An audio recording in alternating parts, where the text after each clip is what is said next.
May the words of our mouths and the meditations of our hearts be acceptable in your sight.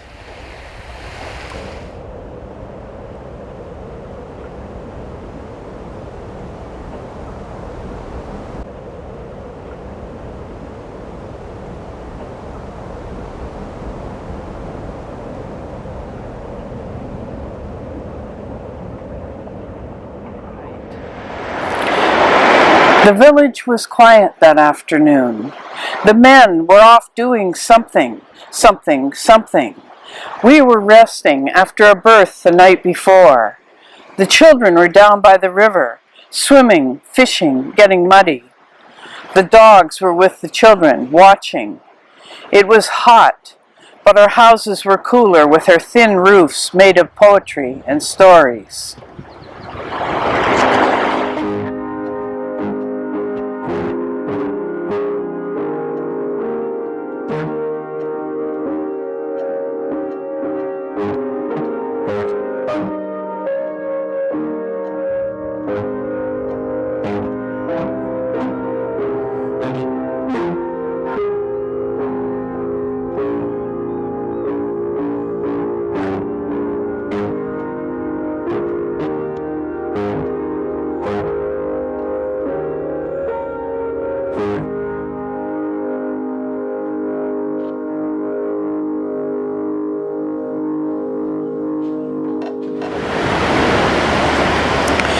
The day before, I had told my mother that I didn't believe in God. I was 12. They said God was a peacock and was one. I said I didn't believe in God, and all the rituals, the stories were just stories. My mother shrugged. I was 12. Later, I heard her talking softly to my father. They said we had been with this God of our understanding, for 7,000 years, a very, very old God. The poetry lifted from the roofs in a slight breeze, then it was still again. The trees around the village lifted their arms and let them fall. It was still again. Then the bad men came again. This was the 73rd or 74th time. They came again. Somehow I knew it in my bones that they were coming. Everything went dark.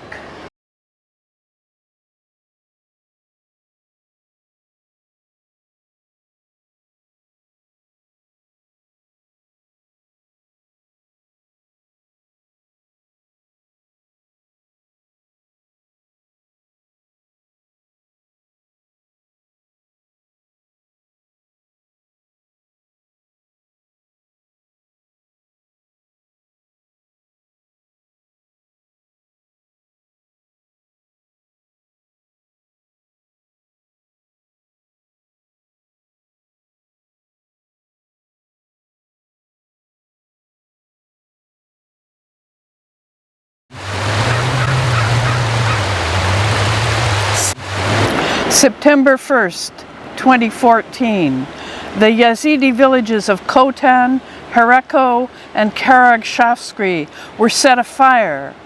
The Yazidi people fled to the holy mountain Sinja, aka Ararat, where Noah ran aground after a long time sailing, or so they say. But there was no water. It was dry, dry, dry. 200 children died while fleeing to Mount Sinjar, died from thirst, starvation, heat, and dehydration. We believed in the oneness and gathered herbs on this mountain. How could God?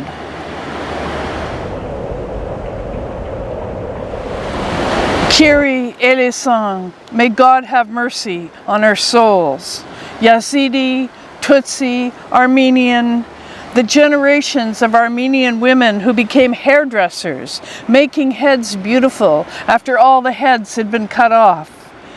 Pogrom, Holocaust, Holodomor, rivers dammed. The Tigris, where the Yazidis lived, was dammed, their home sites flooded.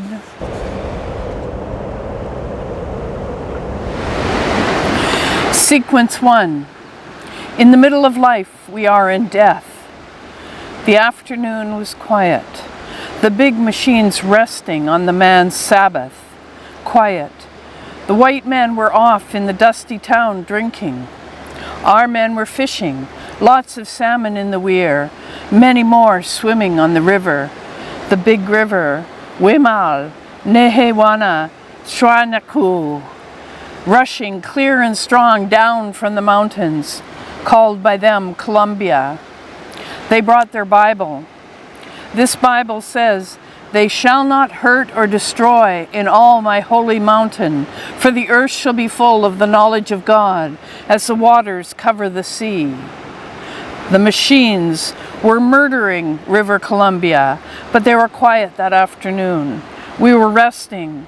I was old already then, maybe 92, and resting, asleep maybe.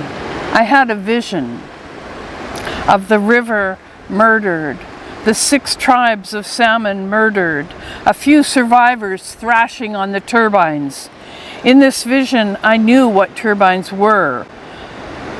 Other salmon in dirty trucks being hauled on barges up over dirty canals to spawn. At that time, Big River carried the new ones to sea on its swift cold current. In my vision, the vision that went on, the new ones, the little salmon ones, were trying and trying to swim back to ocean through slow, thick water. I was supposed to be resting because there would be dancing later in the place that would be flooded, but the vision went on. A terrifying flash. People melting into pavement. The big river's brilliant flashing power turned to electricity and nuclear weapons. In my old lady vision, I knew what that was, though I had never heard of such a thing. I heard the words Hiroshima, Nagasaki. Chinook, spring, coho, steelhead, murdered. Fall Chinook, spring Chinook, summer Chinook, coho, sockeye, steelhead, and chum, murdered. Murder by neglect. They did not intend to murder the salmon. They did not recognize the souls of salmon. Salmon belong in tins, they said. We were murdered too, but lived on as ghosts in allotments and reservations. The place where we had danced was flooded. The inexorable sadness of concrete. The inexorable sadness of concrete.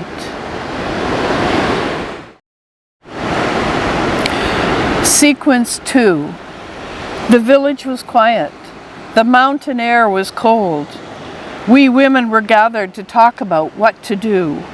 The men were off hunting. The children were chasing about with the dogs.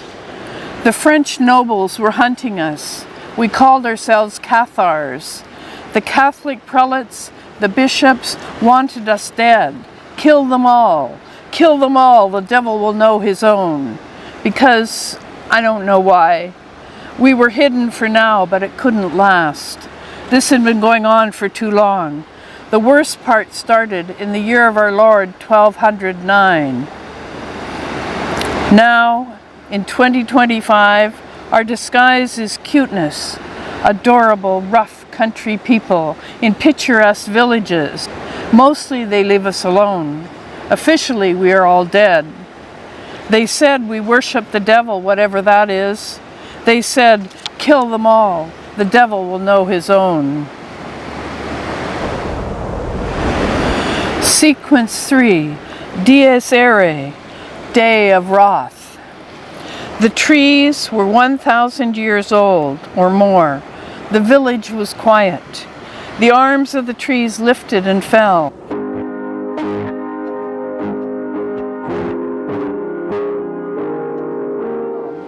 The bad men came and burned the trees, the old trees that had fed us.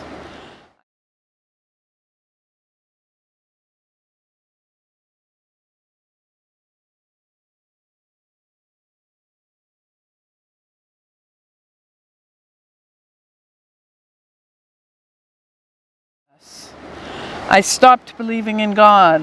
Our men were helpless and murdered. Our children were murdered. We women spent 1,000 years in slavery, or so it seemed. God had left town. The trees were 1,000 years old and burned slowly. This had happened before, would happen again.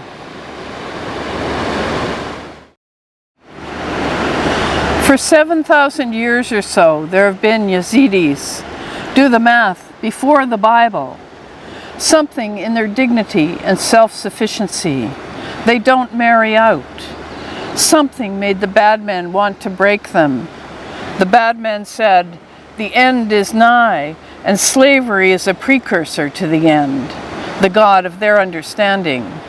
Why? Just a crow calling, a coyote howling. Why?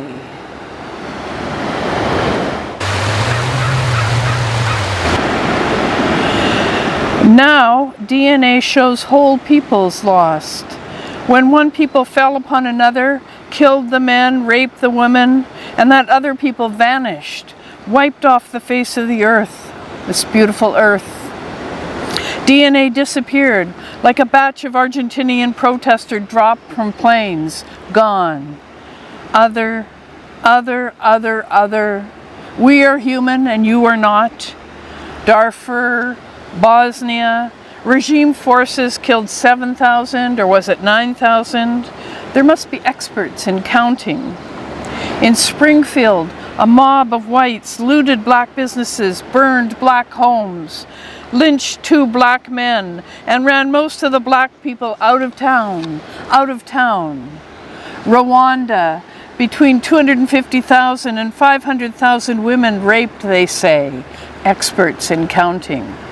Hutu radio, Tutsi cockroaches, kill them all. Use traditional weapons, bows and arrows, spears. People should get those weapons for themselves, machetes. And the singers on the radio, kill them all. They were incited, but there was something that responded, yes?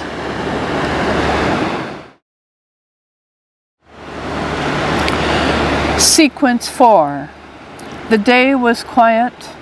The men were out playing golf. The house was cool. Heavy curtains pulled against the sun.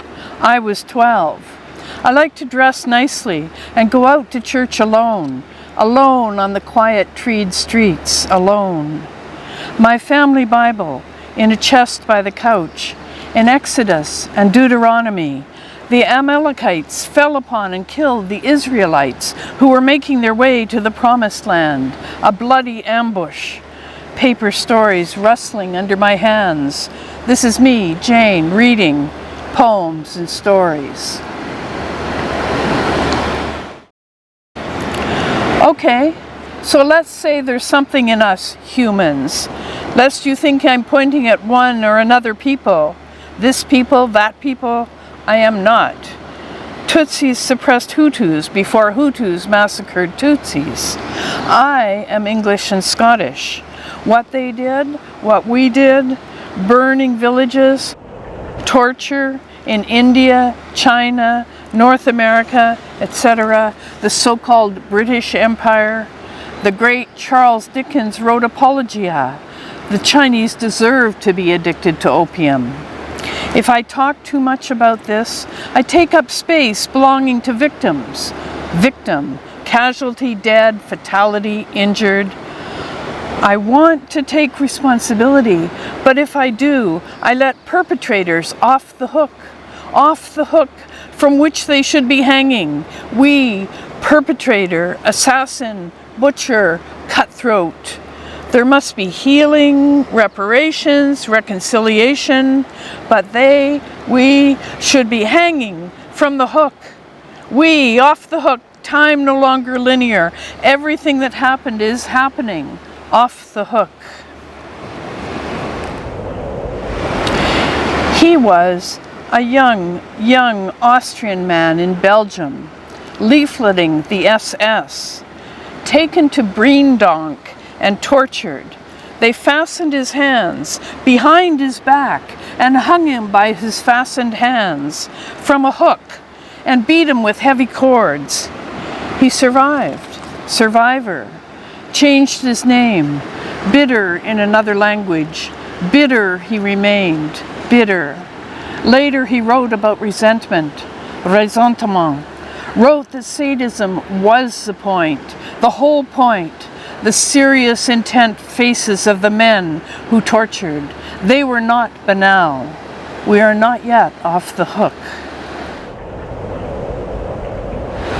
Something in us, in our unconscious, something dark that can be activated, the archetype of enemy, Amalekites, us, you, them, other, greed, aversion, delusion. Amalek. In some rabbinical interpretations, it is Amlak, people who lick blood.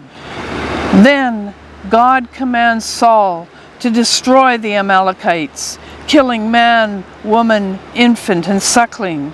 And Amalekites are sorcerers who become animals to avoid getting caught. Destroy the livestock, kill them all. There is copper in the Amalek kills. Kill them all.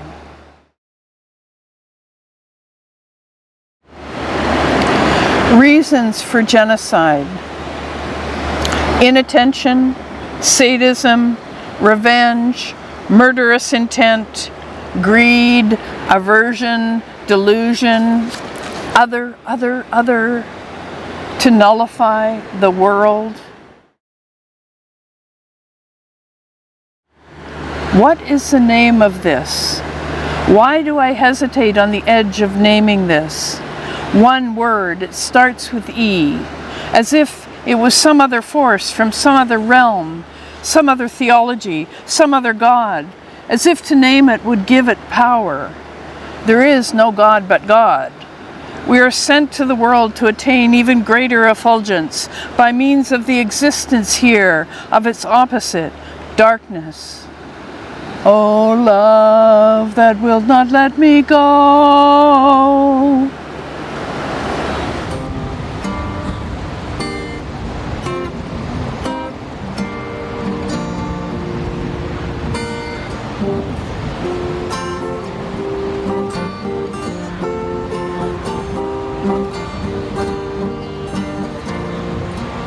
Oh, love that will not let me go. I rest my weary soul in thee. I give thee back the life I own. That in thine ocean's depths to flow may richer, fuller be. Sequence 5. The afternoon was quiet. I was 14. He was 20, I think. I was Hutu and he was Tutsi, I think, or he was Hutu and I was Tutsi. His arm was bare. I wished to touch the smooth, dark skin, to suddenly put my breath on his neck. One of us said the word machete.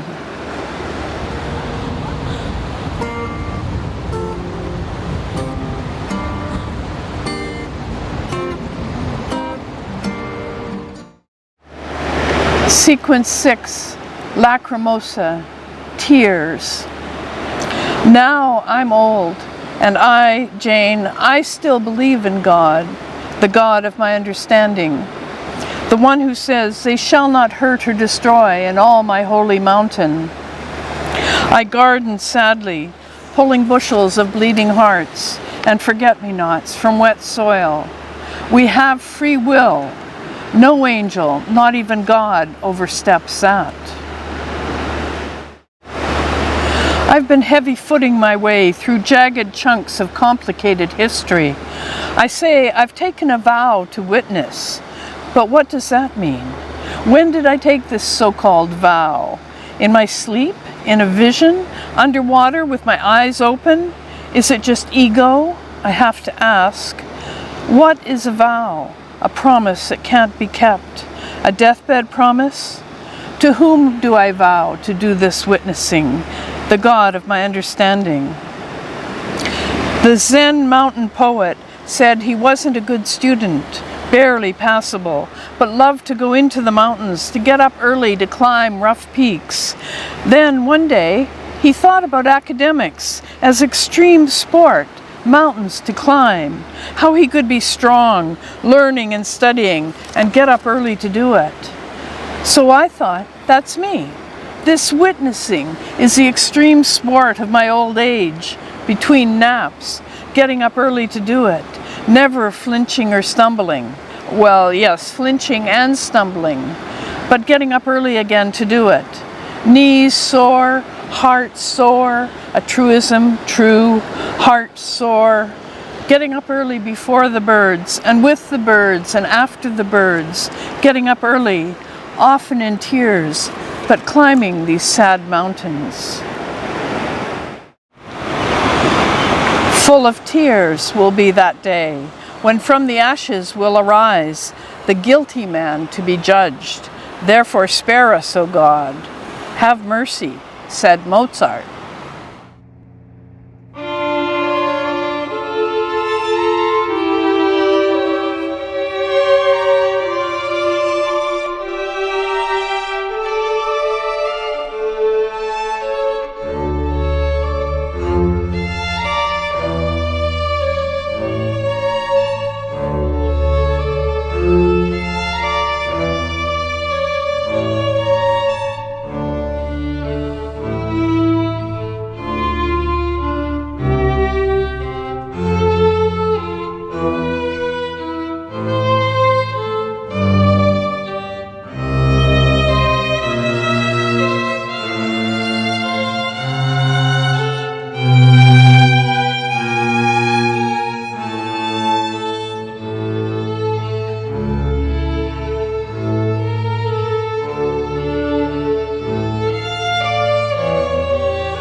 Do you believe that, Jane?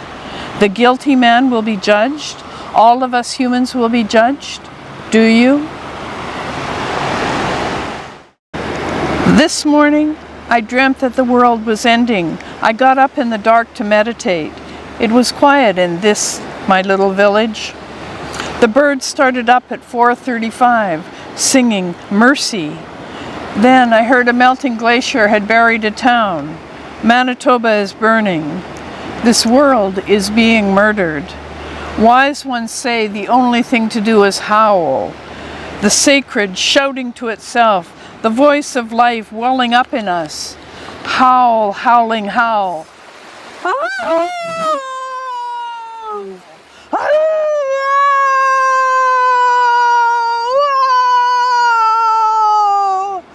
The only response strong enough. The prophets howl to knock down the cardboard of our reasoning, our wrong reasoning. Oh, oh, oh!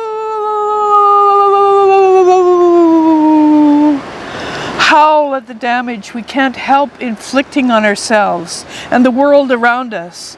Howl to give a voice to the sadness, the inexorable sadness.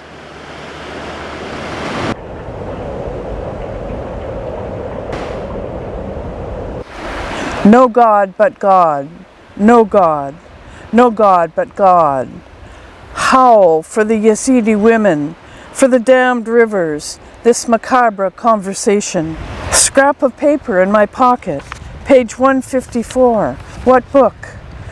What looks like apathy is really fear of suffering.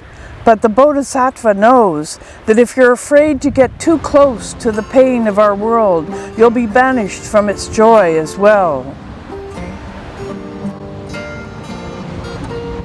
Oh, joy that seeketh me through pain. I cannot close my heart to thee. I trace rainbow through the rain and feel the promise is not vain, that morn shall tear this pain.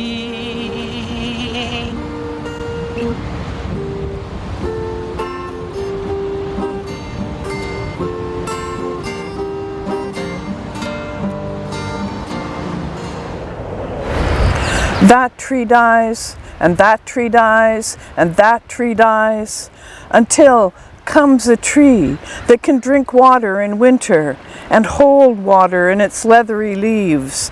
Continuous life until drought passes. Until then, until humans can work in darkness to hold light in their leathery hearts, adapted, developed, until then. I have seen very long grass as the beautiful wavy flooring of an entire forest, embedding the trees in the surrounding areas of the big Auschwitz camp, where there may very likely be masses of ashes dug under. And the so-called Colville Indians will look around and see that the land is theirs. The land is theirs. All the land is theirs. The river is still concrete, but there are ladders. Salmon shake off viruses and swim. God have mercy. Rivers can be undammed. They can. 1,400 Yazidis have come to Canada, mostly women and girls. Girls who are mostly women now. What they have seen and lived through. I don't know if they follow their ways, including the tradition of never marrying out. The men were killed. Who do the growing girls marry? Some must be raising the children of others. 11-year-old little men brandishing sticks in the city park by the lake in the quiet afternoon. Lord, have mercy. Sad, sad, I am sad, but apparently none the wiser. "Oh, oysters," said the carpenter, "you've had a pleasant run. Shall we be trotting home again?" But answer came there none. And this was scarcely odd because they'd eaten every one. Answer came there none. The people of Rwanda now believe 98% or so that they can live and work with people who are different. The fever passed, life goes on. In the video game of Genocide, only a black screen with howling wind appears, and you just have to wait it out. And I, Jane, turn to God, my beloved, my higher power, the God of my understanding, and I ask, as the Sufis do, may your mercy be greater than your judgment. I ask for me as a human being. I ask for all of us. No God is God. There is no God but God. As I continue into the worst, I know we humans are not God. I don't have permission to do this, but I accept responsibility. I repent on behalf. I am human, implicated. Human old woman repenting. I am seeking redemption now for all of us before it is too late, before all our houses slide into the sea, all the houses of ourselves. Dear God, have mercy. For what it's worth, I ask, I pray, may His mercy be greater than His judgment. But there is no His or Him. There's no judging being making decisions about us all.